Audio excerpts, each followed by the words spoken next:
I want to talk about concept that I think is important, particularly today or tonight, which is Tisha B'av here in Jerusalem, in the year 5750, 2010. The concept is that the single greatest tragedy that befell the Jewish people was the destruction of the Second Temple in Jerusalem. This is not in any way to belittle other tragedies, the first destruction, the other tragedies that are mentioned in the Mishnah, the myriad tragedies that befell the Jewish people over the last couple of thousand years of the diaspora, and most particularly the Holocaust. It's not to diminish any of those. The loss of life, the horrific things that were done to the Jews in the Crusades, in the pogroms, in the Holocaust, all of these are incredible tragedies and not to be at all diminished. That said, it's important for us to understand that the Holocaust, as terrible as it was still not as terrible as the destruction of the Second Temple, and I'll explain why I believe that's the case and why it's important to talk about it.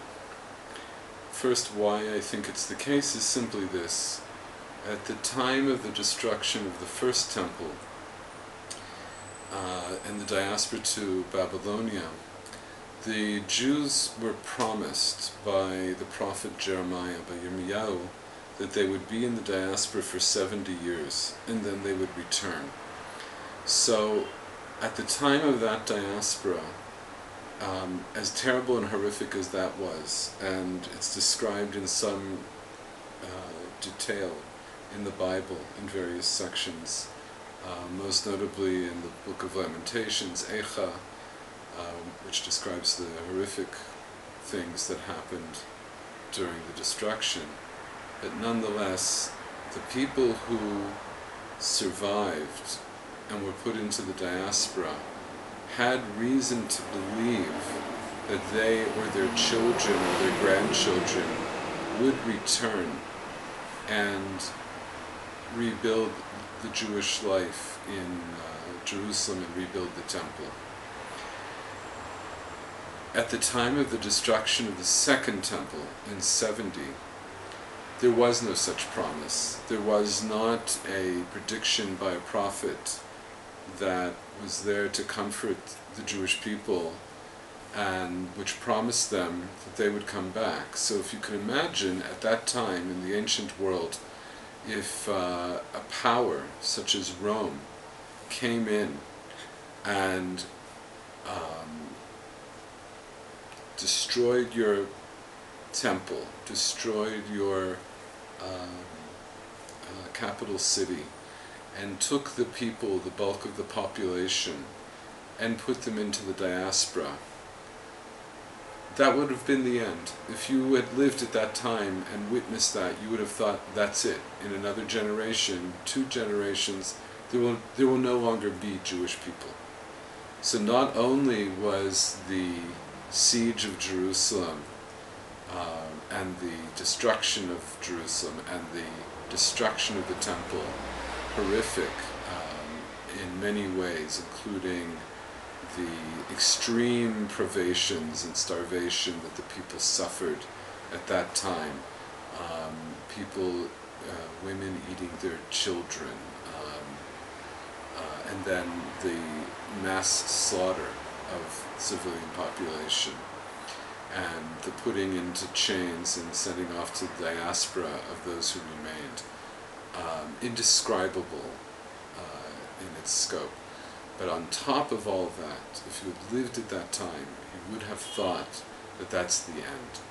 Now, those people who witnessed the Holocaust may also have thought in their worst nightmares, which I can only imagine they had frequently, that maybe Hitler would succeed, maybe the Jews would be annihilated all over the world. But nonetheless, they were living already in a diaspora. They knew that there were many Jews far away, particularly in the United States. They knew that there was a Zionist enterprise in Israel, and they knew that the Jews in these and other areas were far removed, at least at that moment, from the Holocaust, from the destruction, and I think they would have had reason to believe that even though they and everyone around them was being killed and murdered, but that they might yet have had confidence that the Jewish people would continue and go on. But if we go back to this idea of what happened at the time of the destruction of the temple, bear in mind that during the First and Second Temple period, Jewish life revolved around the temple and the service in the temple. The mere destruction of the temple would have been enough to signal to the average Jew the end of the Jewish religion. It was only because of the phenomenal foresight of rabbis, especially Rabbi Yochanan ben Zakkai, who sought and acquired a deal with the Romans that saved him and his students from being put into the diaspora. Certain innovations that he and his court put into place to immediately supplant the temple service with private worship in synagogues, and to emphasize worship and learning as the avenues of connection with the divine after the destruction of the temple. It was through his foresight that the Jews did survive for all these many years.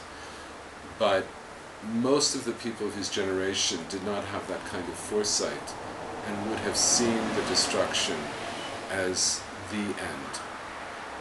And so nowadays, when we are still mourning the destruction of the temple, despite the fact that, thank God, we live now in Jerusalem, there are those who live in Jerusalem, but we know that the redemption has not come.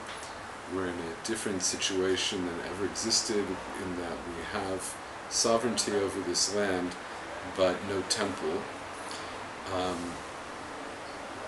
When we look at our situation today, we can understand and appreciate, I believe, the fear that would have gripped those people who witnessed the destruction of the temple. And we should appreciate that.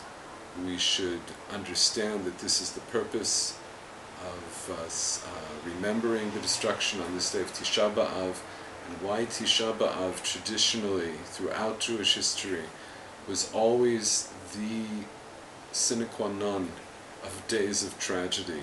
All other days of tragedy were remembered on Tisha B'av. And with that, I wish that we should all experience speedily in our day the Geula, the redemption. Amen. Thank you.